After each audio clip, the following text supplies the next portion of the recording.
Abortions after 15 weeks. We've got no precipitation across our part of the region. In fact, the Midwest is entirely dry and it's going to heat up. We'll talk all about that coming up.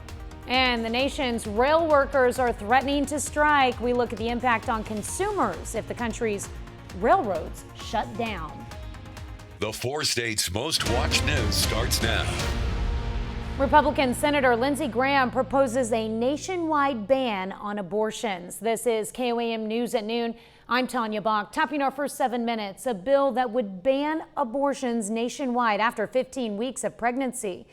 It has ignited a firestorm of criticism from Democrats and mixed reaction from Republicans.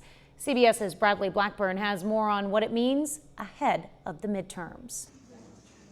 South Carolina Senator Lindsey says it is time for a nationwide ban on most abortions. I think we should have a law at the federal level that would say after 15 weeks, no abortion on demand, except in cases of rape, incest, to save the life of the mother.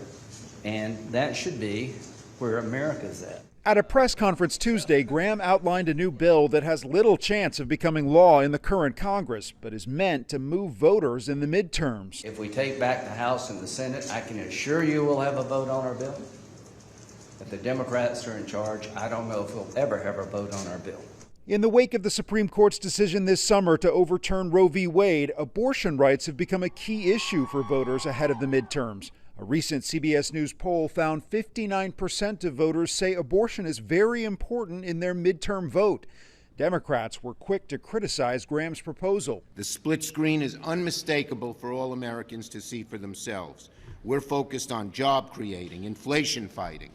They're focused on an extreme agenda that hurts women. Some Republicans would rather focus on issues other than abortion. Senate Minority Leader Mitch McConnell declined to support Graham's bill. I think most of the members of my conference prefer that this be dealt with at the state level. Most states place limits on abortion, and more than a dozen states have enacted near total bans since the overturn of Roe v. Wade. Bradley Blackburn, CBS News. CBS poll in June found that 58% of voters favor a federal law legalizing abortion nationwide. Well, despite several challenges in court, the option to legalize marijuana remains on the November ballot in Missouri. The Missouri Supreme Court ruling yesterday essentially denied a challenge of signatures on the ballot initiative and will uphold the certification. Tuesday was the statutory deadline for ballot changes in Missouri. Voters will have their chance to weigh in November 8th. I wish we could have a say on the lingering heat. Chris Warner joins us with the first look at the forecast. Unfortunately, we don't have much of a say in the lingering heat. In fact, it's going to continue to linger, and it's only going to get hotter as time goes on. We are in this big dry slot across the Midwest. I mean, from Canada down to the Gulf Coast. There's showers and thunderstorm activity out to our west, and there's departing rain out to our east, and even some rain down in Florida, but nothing in our area. And unfortunately, it's going to stay that way for a little while. Temperatures across the area warming up. We got 83 Sedan, 85 Neodesha, Yates Center, 87 the warm spot in Chanute, 83 Pittsburgh, 84 Joplin, and 84 in Carthage. On the short-range future track, you'll see where we could see some possible clouds building in a little bit later this evening. We are expecting increasing clouds tonight, but no rain is immediately expected from any of this. Now, this particular future track does show a complex of storms off to our northwest, and it thinks that some of them might make it into our northwestern counties early on Friday morning, so we'll keep an eye on that. Any rain would be good rain at this point. And as we take a look at this, I keep forgetting this thing's in here. Sometimes I want to take it out and I forget it's right here. Don't forget though, since we've got it here right now, you can scan that QR code, download the KOAM Skywatch weather app, or search for KOAM Skywatch weather. It's like having the entire weather team with you anywhere you go. Rest of today, high of 90, couple degrees lower than what we were thinking this morning. We're at 81, we'll be 90 by 5 and 75 at 8, and then we'll see those increasing clouds. We'll talk about those clouds and just how hot it's going to get here in just a little bit. All right, thanks, Chris. Well, the Biden administration is stepping in to help with contract talks between railroads and unions. There's a push to find an agreement before the railway workers go on strike, possibly as soon as this Friday. Skylar Henry has the latest. Mr. President, can you come talk to us about the railroad negotiations? No. President Biden may not have wanted to talk about it, but he says his administration is working to avert a strike that would shut down the nation's railroads. Negotiators are working to reach a new deal by Friday. We have made crystal clear to the interested parties the harm that American families, businesses, and farmers and communities would experience if they were not to reach a resolution. Labor Secretary Martin Walsh is meeting with railroad executives and union leaders in D.C. this morning. The two sides are still at odds over sick time and attendance policies. 30% of all U.S. freight shipments could be impacted if there is a strike, putting further strain on the overwhelmed supply chain at a time when Americans are already dealing with inflation. There's just no question that it would be extremely devastating, and its impacts would compound very rapidly over a couple of days. A federal law on the books actually allows Congress to step in and prevent railway workers from striking. But Democratic leaders say they aren't going to go down that road. Let me tell you, first and foremost, I don't believe that's a good idea. I believe that the unions, as well as the railroads, should step up to the plate and get this done quickly. Senator Jerry Moran, who said he's worried about farmers being able to ship their crops, says Congress should act. I will utilize my opportunities as a member of the Senate, as a member of Congress, for congressional intervention and work to shield the impact of a rail shutdown across the nation. The Biden administration says it's working on contingency plans, including adding more truckers to the struggling trucking industry to keep goods moving. Skyler Henry, CBS News, Washington. Now, Amtrak has started preemptively canceling long-haul service on affected tracks, and some commuter rail lines are warning customers to find alternate transportation plans beginning Friday. A railway strike could also lead to higher gas prices for everyone because trains carry so much oil from refineries to other parts of the country. That's a look at today's top stories and weather in our first 7 minutes. Up next on KOAM News at noon, honoring the Queen. Queen Elizabeth lies in state. I'm Ian Lee with how Brits are showing their love and respect for the late monarch. And later we're making pork with apples and bacon in the Mr. Food Test Kitchen. Queen Elizabeth's coffin has arrived at Westminster Hall following a historic procession from Buckingham Palace this morning. The late monarch will lie in state until her funeral on Monday. CBS's Ian Lee reports from London. Queen Elizabeth left Buckingham Palace for the last time today in a historic procession toward Westminster Hall. Britain's new king led the solemn journey behind the horse-drawn gun carriage with his siblings and sons, Princes William and Harry, the royal family's grief on public display. Massive crowds lined the streets across central London to honor the Queen's 70-year reign. The Queen's coffin is draped with a royal flag and topped with the crown she wore for her coronation in 1953. Elizabeth II will lie in state for the next 4 days. Some camped out for days to be among the first to pass her coffin. She has that magic about her, much more than monarchy. She's an icon of icons. Seems like the right thing to do, you know, being British, and that was my Queen. The Queen's state funeral will be held here at Westminster Abbey. It's also where she married the love of her life, the late Prince Philip, and it's also where she was crowned Queen. This is the end of a remarkable era, and it's farewell to a remarkable lady. A choir sang as part of the service for the Queen's arrival in Westminster Hall. As many as 1 million people are expected to wait in a miles-long line to say their farewell to their Queen. Ian Lee, CBS News, London. Westminster Hall, where the Queen's coffin is lying in state, is the oldest building in Parliament. It was built 900 years ago by the son of William the Conqueror. Still to come on the KOAM News at noon, Mr. Food. Calling all bacon lovers, if you're a big fan of the divine swine, nature's candy, or whatever else you might call this smoking good creation, then you better stay right where you are. But first, Chris Warner returns with your complete forecast. We've got a warm day in store for us today, and we've got a hot week ahead. In fact, it's going to be a fairly dry week ahead, unfortunately, unless you've got outdoor plans. And then again, this is the week to get them done. As we take a look at Skywatch Storm Tracker locally, nothing to show you. And even on the bigger picture, we've got stuff to show you, just not here in the Midwest, where we are staying high and dry. And that's the way it's going to be for the next few days. That goes back to the drought tracker situation, where as you can see, we still have a large chunk of the area under extreme drought conditions, not much improvement. And of course, without any rainfall on the way, we're not going to see any improvement. So here's what we're talking about. Temps continuing to rise. We'll see some increasing clouds tonight. And then we're taking a look at dry weather for the next several days.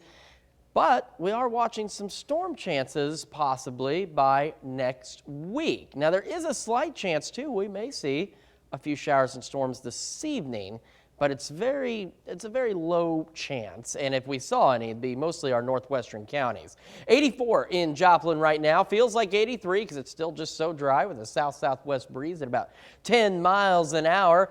Temperatures across the area. We've got Chanute checking in as the warm spot at 87, 85 Parsons, 84 Fort Scott and Nevada, 82 Lamar, and 84 in Carthage. Now, the good news is, to a degree, some places out in southeast Kansas are actually a pinch cooler now than they were 24 hours ago, whereas this morning we were looking at 5 to 10 degrees warmer. So we haven't had a significant of a heat up, which is a good thing, but that's going to change. The other thing we're dealing with is allergies, and we were talking about this morning. My wife has been battling them since Saturday. We got that cold front. We got the wind that picked up, and ever since then, these allergies have just been beating her up, and I imagine she's not the only one. Ragweed is the primary issue here, and it's a 9.4 out of 12 today. It's the moderately high. Moderately high tomorrow, 8.9 out of 12. So if you've got outdoor plans, do make sure you've got some allergy medicine nearby, because you're likely going to need it. All right, going through the rest of today, we're going to eventually reach a high of about 90 degrees under mostly clear skies, and then later this evening, we're watching increasing cloud cover across the area. We'll drop down to a low of 62 degrees. And then for the weekend, it really starts to heat up. We're talking 93 on Saturday, 96 Sunday under partly cloudy skies. And that's when we start to see our overnight lows only drop back to the 70s. So let's take a look at the future track. So as you saw, as it plays on through, it tries to bring and stop a few points of showers and maybe a rumble of thunder through the weekend, but honestly, most of us should remain dry. Off to the north, another system tries to get going, but as you can see, it falls apart before it gets here, and it just leaves us with hot, dry conditions as we head into next week. Then you can watch, you see that sharp divide in temperatures? There's a cold front that passes through by the end of next week, and our hope is with that particular cold front is it will set off some showers and thunderstorms and bring us some much needed rain across the area. Taking a look at the 7-day forecast, you'd see where we heat up. We hang out in the lower to mid 90s for afternoon highs, partly cloudy skies, hot and dry. And then as we head into the weekend, as I mentioned, those overnight lows start creeping up into the lower 70s, and that puts our overnight lows by this weekend about 30 degrees warmer than what they were just a couple of days ago when we saw overnight lows in the upper 40s for some of us. Yeah, I wish we could get those lows back down there. That would be nice. And our highs during the day, I'm ready for fall. We'll reach fall at some point, but it's just not going to happen in the next week or so. All right. Thanks, Chris. We take this time to honor today's four-state hero, Purple Heart recipient Harlan Bunn Jr. in the U.S. Army. The soldier from Jasper, Missouri, joined the 91st Bomb Group, 324th Bombay Squad in 1942. Bunn was stationed in England and flew as a tail gunner on a B-17 bomber during several raids throughout Europe. Enemy forces shot down his plane over Austria in April of 1944. Bunn became a prisoner of war until he was freed on May 3rd, 1945. To Harlan Bunn Jr., we thank you, our four-state hero.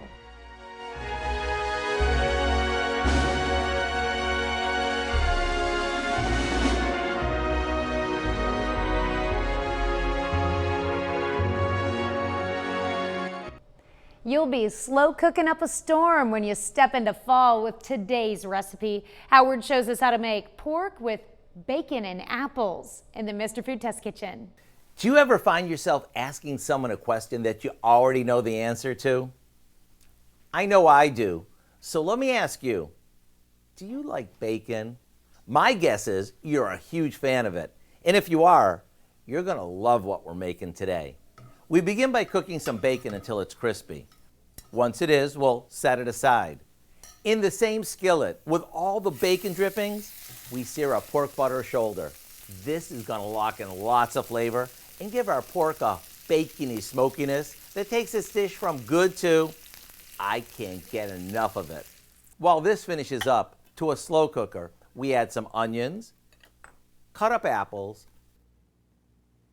brown sugar, a bit of salt and pepper, and the bacon that we crumbled. Now we place the pork roast on top, add some chicken broth, and apple cider vinegar, and we set it to low. Once the pork is fork tender and all the flavors come together, all that's left to do is chunk up the pork and spoon the apple onion sauce over it. This is truly a bacon lover's dream. To get the recipe for our pork with apples and bacon, all you need to do is visit our website. I'm Howard in the Mr. Food Test Kitchen with Kelly, where today we found a slow and smoking good way for you to say, ooh, it's so good. Well, you can find this recipe along with a lot more good food from the Mr. Food Test Kitchen online. Just go to our website at KOAMnewsnow.com. Here's a look at our 4-state market prices.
Quick look at the 7-day, a sad reminder that we are going to continue to heat up as the week goes on. Temperatures floating right around the lower to mid-90s.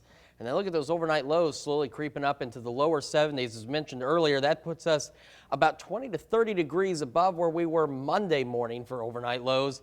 And unfortunately, we stay hot and dry. Right, what do we have coming up tonight at 5? Well, at 5, new research suggests taking a daily multivitamin may improve cognition, possibly even protect against cognitive decline. We're going to take a look at that in Health Watch. Plus, McDonald County school students now have access to medical experts on campus. And the city of Miami, Oklahoma is working on the latest budget to find funds for road repairs. Hope you join us for those stories, a lot more, of course. It's all coming up today on KOAM News at 5. All right, thank you, Dal. Thank you for joining us for KOAM News at noon. We'll see you right back here at 5 o'clock.